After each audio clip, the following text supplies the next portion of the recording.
Today we're going to be talking about the most common football passing concepts. All right, so this first concept is going to be called an Ohio concept. So an Ohio concept is out of like 2x2. So this square right here is going to represent the center. The Q is going to represent the quarterback. The T is going to represent my running back. The X is the outside receiver, usually on the left.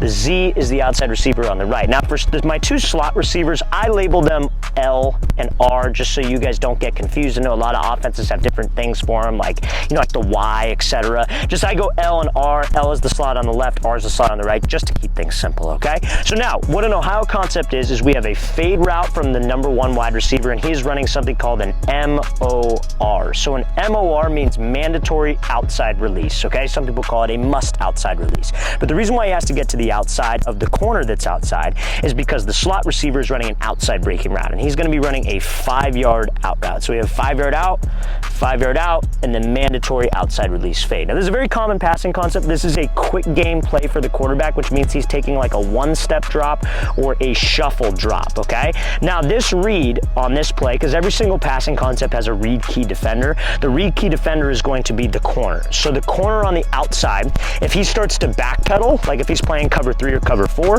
we would throw the 5-yard out. If he sits in the flats, like he's playing cover 2, then we would obviously throw the fade ball. Now this fade ball, generally when the corner sits in the flats, there's going to be a safety over the top who's probably playing the deep half of the field, so that ball has to go in some area called the hole shot, which is between the corner and between the safety. That's an Ohio concept, and that's a common concept that you'll see in every offensive playbook. Now also, fellas, if you are a quarterback or a wide receiver and you'd like to train with us this offseason, we're going to be coming out to 15 different cities across the U.S. for 2-day-long QB and wide receiver camps. So guys, check out that very first link in the description below if you're interested in that and would like to sign up. We're going to be coming out to San Francisco, California, Orlando, Florida, Phoenix, Arizona, Charlotte, North Carolina, Austin, Texas, Chicago, Illinois, Seattle, Washington, Las Vegas, Nevada. Then we'll be heading out to Newark, New Jersey. Then we'll be coming out to Birmingham, Alabama, Houston, Texas. Then we'll be coming out to Boston, Massachusetts, Columbus, Ohio, Boise, Idaho, and Los Angeles, California. So guys, you want some more information, you want to sign up, check out that very first link in the description below. We'd love to have you there.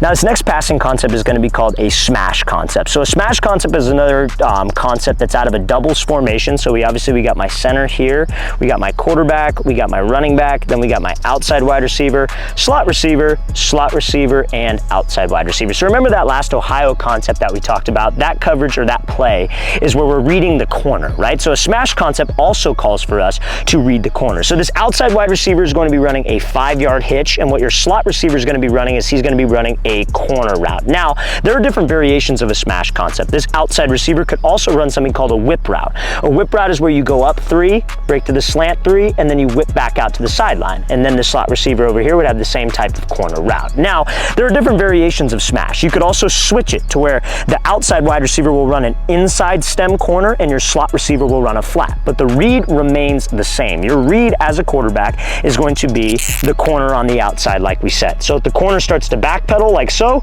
then we throw the hitch route. The corner sits in the flat, then we throw the corner route, but chances are we'll have a safety over the top. So as we know, we got to throw this ball on a line, almost like an out route to protect him from this safety who's over the top on a smash concept. Now this next passing concept is going to be something called a flood concept. So a flood concept is going to be out of trips, you guys. So we got our quarterback right here, running back. This Z is going to be the single side wide receiver. Then we have my outside receiver, and then slot receiver over here. So this flood concept, the X is going to be running a MOR fade. So I hope you remember what an MOR fade is. An MOR is a mandatory outside release. Now, if we have a mandatory outside release, what can we anticipate from these two slot wide receivers? Outside breaking routes. Because the goal of the mandatory outside release is to where the corner, if he's going to run with it, has to turn his back to the field and the front of his body is facing towards the sideline over here. So if his body is facing towards the sideline, he can't necessarily like anticipate or try to jump these two underneath routes. So what your slot receiver, what your number 2 wide receiver is going to be doing is he's going to be running like a 12-yard out route. Some people might call this a sail route. And then your number 3 wide receiver is running this like 5-yard flat route. So you'd be reading the flat defender. This flood could work great against everything except maybe cover 2. We like this against maybe like a cover 3 defense, right? So a cover 3 defense, we have like a single high free safety over here.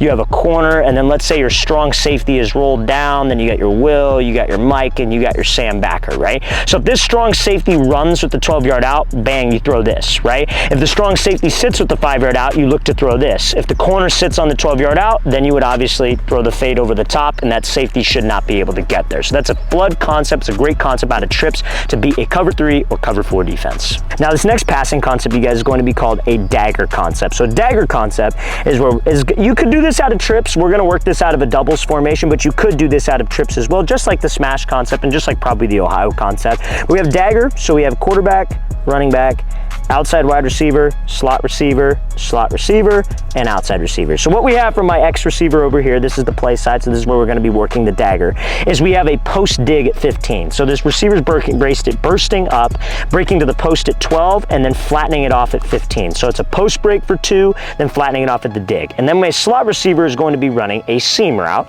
and then your backside, your R wide receiver is going to be running a drag route, and then your Z receiver is going to be running like just a backside, like very, very skinny post. Now, we love this dagger concept versus a cover 4 defense, and a cover 4 defense is because the read key on this is the safety. So we have a free safety here, and then let's say we have a strong safety here, corners, that's like cover 4, so everybody's dropping to their 4th, right?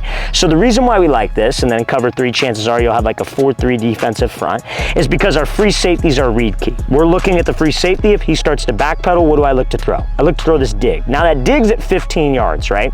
So we should be able to get over the outside backer, but if the outside backer for whatever reason runs and takes away that first window, what could we throw late and it's all on the same side? That would be the drag. So this dagger concept is great to work versus a 4-3 defense. Reason why they call it a dagger concept is because right here where the seam and the dig intersect, that kind of looks like the handle to a knife, so that's why they call it that. But a dagger concept is great versus cover 4 defense.